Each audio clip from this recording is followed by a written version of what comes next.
Can Rúben Amorim survive this now, Jamie? I think it's going to be tough for him. It's something we're going to, analyse and look at the game from the weekend at Brentford. And I think the sad thing about it for Manchester United probably supporters right now is it's not really a shock result now. You look at Man United going to Brentford, the early game of the weekend, and I don't think many people would predict Manchester United to go and win. I don't think they would. Anyone looking at the coupons or whatever they were predicting when they were doing the pets maybe over the weekend. I don't think many people are predicting Manchester United to win at Brentford. And Brentford going into that game, I think, were fourth from bottom. And probably that's the sad state of affairs where they find themselves. Where does the blame lie? Where's the issue? It's not the system 1 week according to Amorim, and now he's saying he doesn't even know which team is going to turn up and he's the manager. That's quite worrying if you're a United fan. It is worrying, and again, it's something we're going to get into in a bit more detail tonight.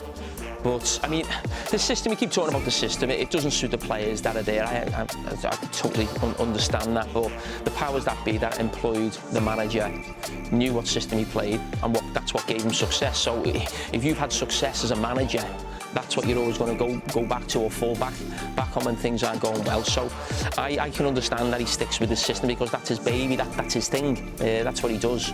So the people in charge at Manchester United picked a manager who doesn't sort of stand by or signify certainly going forward the traditions of that club going back, I don't know, 40, 50, 60, 70 years, because it's a team, it's a big pitch, fast wingers, and the system he plays just don't employ that at all. So it always felt a strange fit in terms of the system from the very start. Manchester United still have not managed to collect back-to-back victories under Rúben Amorim.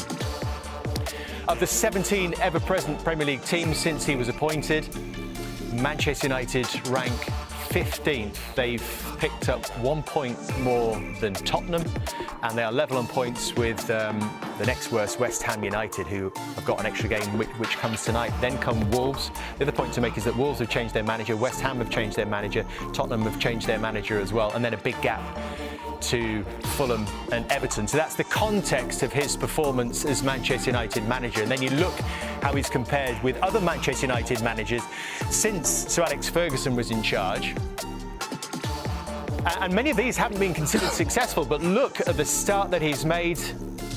From those first 33 games, he's almost on we almost need another screen to put him on. The margins are absolutely huge, which is why there is so much concern, it feels right now, amongst Manchester United supporters. And here's another one, and this is for even wider context. When you talk about other managers in Premier League history who've been given 33 games and having been appointed in existing Premier League clubs, there aren't actually that many. So we've taken out promoted managers. There aren't many who performed like this. And at the bottom of that list is Steve Keane with Blackburn, 29 points. Roberto Martinez with Wigan. I think this is relevant as well. The clubs they've been in charge of. Dave Merrington at Southampton. Egil Olsen, the Norwegian. You'll remember at Wimbledon. Ozzy Ardiles didn't have a great start at Spurs either. I think, Duncan, you were involved. I think I was involved in the 98, 99 one. To be fair, I think I got sold then. I got sold to Newcastle in about 1998, if I remember right. So of those managers who've been appointed to existing Premier League clubs, he is one of the worst over this time period. Yeah. Do you think that the club is particularly relevant here? Absolutely. I mean, you're talking Man United, one of the biggest clubs in the world. Let's be fair, he's a lucky boy still to be in a job. I think he's got a bit of credit on what he did last year, coming to Man United when they were struggling a wee bit. So he came last year, he didn't really want to come last season. So I think they've given him a wee bit of credit in the bank there. But look, for a team like Man United, you see the stats there, the stats are for there, they always see. So he's very lucky to stay in his job. But hopefully he gets another few games, you know what I mean? Because we always want the managers to stay in their jobs and be successful. But it's not good enough, is it? Well, it's Sunderland next, and then it's the international break. Why do you think he is still in a job? I think he's still in a job because I think the powers that be at Manchester United have made that many mistakes so far in decisions that they've made on and off the pitch that they almost don't want to admit right now that they've made another. And this has been a disaster for Manchester United, but also Rúben Amorim. What he did at Sporting Lisbon was fantastic. He looked like the next big thing as a manager, but bringing a manager like that in terms of the system that he played, I don't think ever really suited the club or the traditions of Manchester United. And the quicker Manchester United make the decision on the manager, I think it's better for everybody, because as I said, it's been a disaster for the club, but also the manager, and we're only waiting for the inevitable, I think. Unfortunately, as Duncan's just said, you don't want to see people lose their jobs, but this has to end as quickly as possible.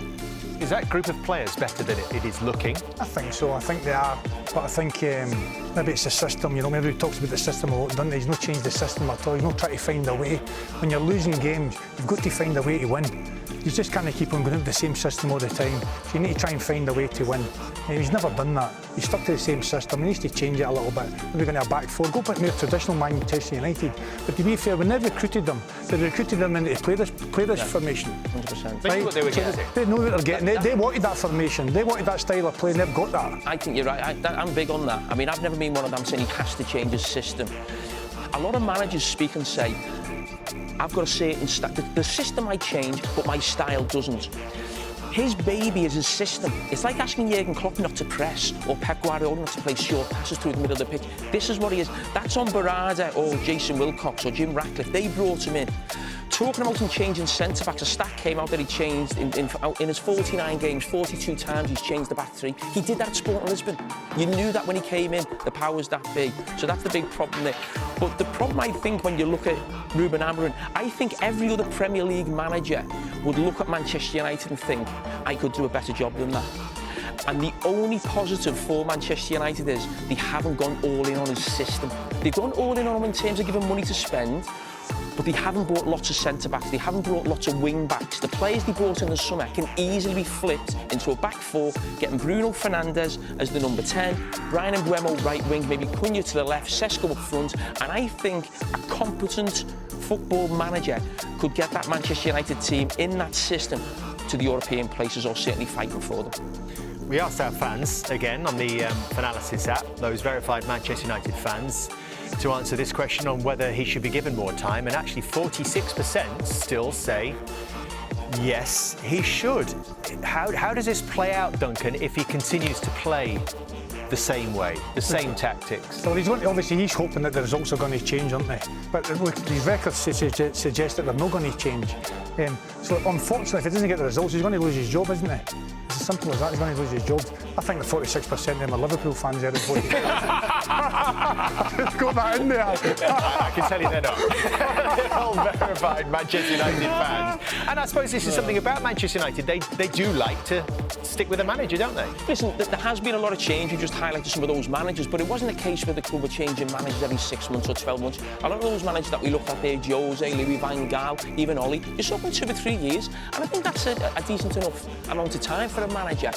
But Rúben Amorim's probably not been in the job for 12 months yet, but it couldn't have gone any worse. And I feel for him, he's a young manager, he's had a great start in his managerial career. What he did was really special at Sporting Lisbon. But those results for a club of that stature is just beyond belief. And as I said, you don't want to see anybody lose the job, but I think it's just better for everybody if they shake hands